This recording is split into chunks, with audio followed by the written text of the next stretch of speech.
आप सबों का लिविंग हैप्पीली में मैं नरेंद्र कुमार सहृदय स्वागत करता हूं। मित्रों, आज हम देखने जा रहे हैं एटीट्यूड।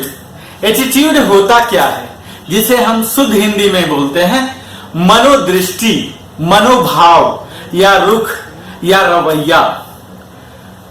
मुख्यतः यह किसी व्यक्ति या किसी चीज के बारे में सोचने या महसूस करने का एक सुलझा हुआ सकारात्मक तरीका है। आमतौर पर यह जो किसी व्यक्ति के व्यवहार में परिलक्षित होता है, यही एटीट्यूड कहलाता है। मित्रों, आज हम जिस दौर से गुजर रहे हैं ग्लोबलाइजेशन में, इस वक्त एटीट्यूड बहुत ही अहम भूमिका हमारे पेशा में, व्यवहार में, यहां तक कि हर दिन के व्यवहार में भी, रिलेशनशिप में भी बहुत अहम भूमिका निभाता है। तो आइए हम जानते हैं कि हम एटीट्यूड को किस तरह से सुधार सकते हैं और अपने लाभ के लिए इसे इस्तेमाल कर सकते हैं। तो इससे पहले हमें जानने की जरूरत है कि एटीट्यूड क्या क्या मिलकर बना है, इसकी क्या क्या एलिमेंट्स है।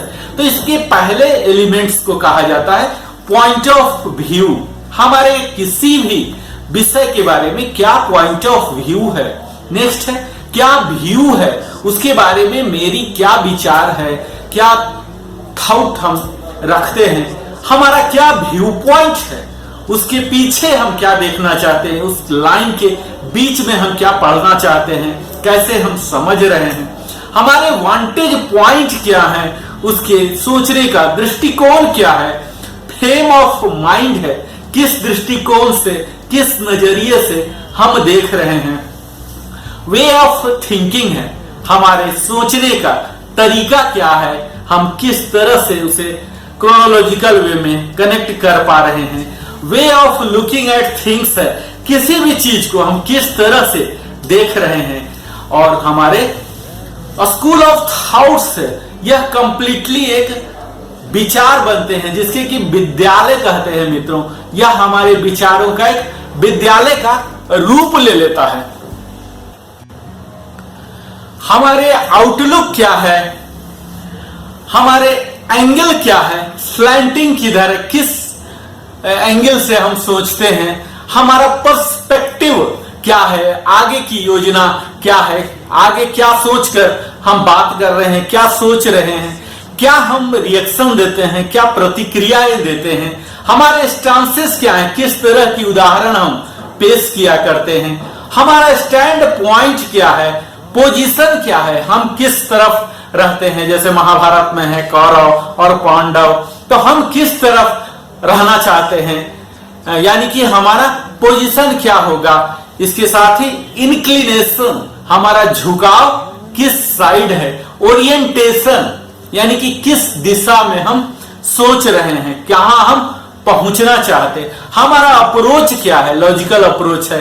किसी भी चीज को करने के लिए मित्रों हमारा एक अप्रोच होना चाहिए जो कि थ्रू प्रॉपर चैनल होना चाहिए, सबको सम्मानित करते हुए होना चाहिए, एक इथिकल अप्रोच होना चाहिए। हमारा ओपिनियन उस विषय के बारे में क्या है, हमारा आइडिया क्या है, बिलीफ क्या है, इन सभी बातों को लेकर हम अपने एटीट्यूड को बनाते हैं। एटीट्यूड के साथ साथ ही हमारे बिलीफ है, क्या विश्वास है, क्या अविश्वास है, क्या अंधविश्वास है, इन सभी बातों को भी हम एटीट्यूड के अंदर रखते हैं। इसके साथ साथ कन्विक्शन है, क्या संकल्प हम करते हैं, हमारे क्या करने की विशेष इच्छा होती है, हम क्या महसूस करते हैं, हमारी क्या फीलिंग्स है, हमारे सेंटिमेंट्स क्या हैं, भावनाएं क्या हैं, इन सभी से बनते हैं। परसुएशन है, जो कि हम किसी भी चीज को किस तरह से परसू करते हैं, उसे कितने गौर से देखते हैं, अपने लाभ के रूप में देखते हैं, कल्याणकारी योजना के रूप में देखते हैं, हमारे थॉट्स हैं, हमारे थिंकिंग है, इंटरप्रिटेशन है, जो कि किसी भी चीज को, होते हुए घटनाओं को हम किस तरह से इंटरप्रेट करते हैं। इन सारी घटनाओं को जोड़कर हम एटीट्यूड बनाते हैं। मित्रों, तो अगर आपको नियंत्रण करना है, अगर इस वर्ल्ड को बेहतर से समझना है, अपने पेशा में आपको अगर सर्वश्रेष्ठ बनना है, व्यापार में बेहतर होना है, तो आज के समय में एटीट्यूड बड़ा ही अहम भूमिका निभाता है। मुझे उम्मीद है मेरे द्वारा बताए हुए सारे एलिमेंट्स को आप बेहतर से समझे होंगे और इस पर एक एक कर काम कीजिए और फिर देखिए किस तरह से आपके जीवन में धीरे धीरे बदलाव आना शुरू हो जाएगा। आप सबों के लिए ढेर सारी शुभकामनाएं नरेंद्र कुमार की ओर से और सप्रेम धन्यवाद मेरे साथ बने रहने के लिए।